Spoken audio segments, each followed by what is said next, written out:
आज मीराबाई के जीवन काल की उनकी अमर प्रेम भक्ति में कथा सुना रही हूँ।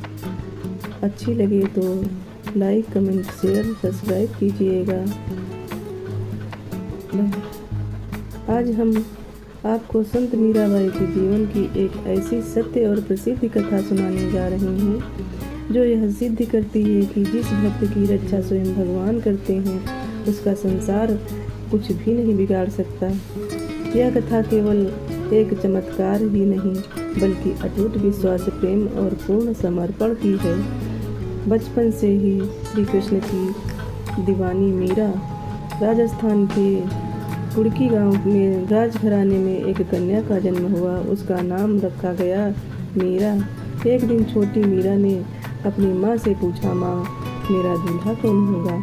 माँ ने मुस्कुराकर घर के मंदिर में विराजमान श्री कृष्ण की मूर्ति की ओर इशारा करते हुए कहा, बेटी यही तुम्हारे दूल्हा हैं। बचपन का उत्तर मीरा के हृदय में ऐसा उतर गया कि उन्होंने श्री कृष्ण को ही अपना पति मान लिया, अपना स्वामी और अपना सर्वस्व मान लिया। दिन रात वे उसी श्री कृष्ण की सेवा करती, भजन गाती और उनसे बातें करती। समय बीता और मीरा का विवाह मेवाड़ के राजकुमार भोजराज से हुआ।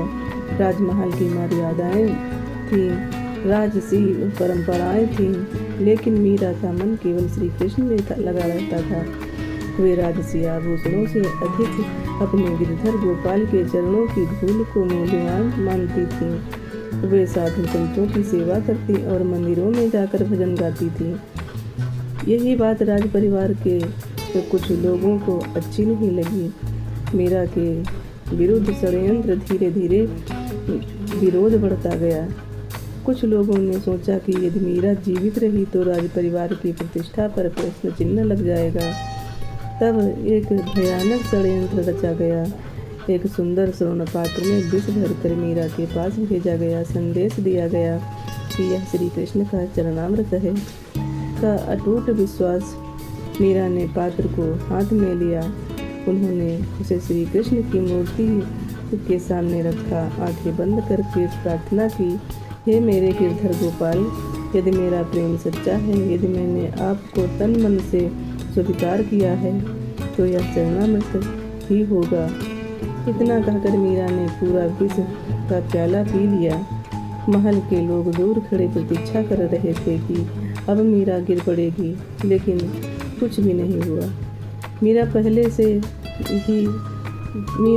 की ही तरह प्रसन्न होकर भजन गाने लगी। कहा जाता है कि भगवान श्री कृष्ण की कृपा से वह विष अमृत बन गया। फिर एक बार मीरा को फूलों की टोकरी भेजी गई, लेकिन उसमें फूल नहीं, एक विषैला नाग छिपा कर भेजा गया था। मीरा ने उसे भी श्री कृष्ण का प्रसाद समझकर खोला। जैसे ही टोकरी खोली, देखा उसमें एक सुंदर फूलों की माला श्री कृष्ण के गले की सुंदर सी दिखाई पड़ी। मीरा मुस्कुरा करके बोली, जिसकी रक्षा स्वयं श्याम करते हैं, जिसकी रक्षा स्वयं गिरधर गोपाल करते हैं, उसका कोई क्या बिगाड़ सकता है। मीरा ने कभी किसी से बदला नहीं लिया। उन्होंने अपने विरोधियों के लिए भी भगवान से मंगल की कामना की। वो केवल एक ही बात कहती थी, मेरे तो केवल गिरधर गोपाल ही, दूसरों न कोई।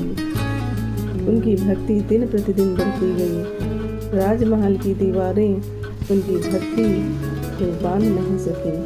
अंतिम मिलन। कई वर्षों तक भक्ति का संदेश देने के बाद मीरा द्वारिका पहुंची। वहाँ श्री कृष्ण के मंदिर में वे भजन गाते हुए भाव विभोर हो गए। लोक परंपरा के अनुसार उसी समय वे श्री कृष्ण की मूर्ति में विलीन हो गई। जब मंदिर के द्वार खोला, वहाँ केवल उनकी साड़ी और करताल दिखाई दिए। भक्तों ने समझ लिया कि मीरा को अपने प्रियतम श्री कृष्ण का साक्षात्कार हो गया है। भक्तों, मीरा का जीवन हमें सिखाता है, सच्ची भक्ति में भय नहीं होता। भगवान अपने भक्त का साथ कभी नहीं छोड़ते। संसार परीक्षा ले सकता है, लेकिन ईश्वर अपने भक्त की लाज अवश्य रखते हैं। प्रेम, समर्पण और विश्वास ही भक्ति का सबसे बड़ा मार्ग है। यदि आपके हृदय में श्री कृष्ण के प्रति प्रेम है तो एक बार श्रद्धा से बोलिए, राधे राधे मेरो तो गिरधर गोपाल दूसरो न कोई। राधे राधे, जय श्री कृष्ण।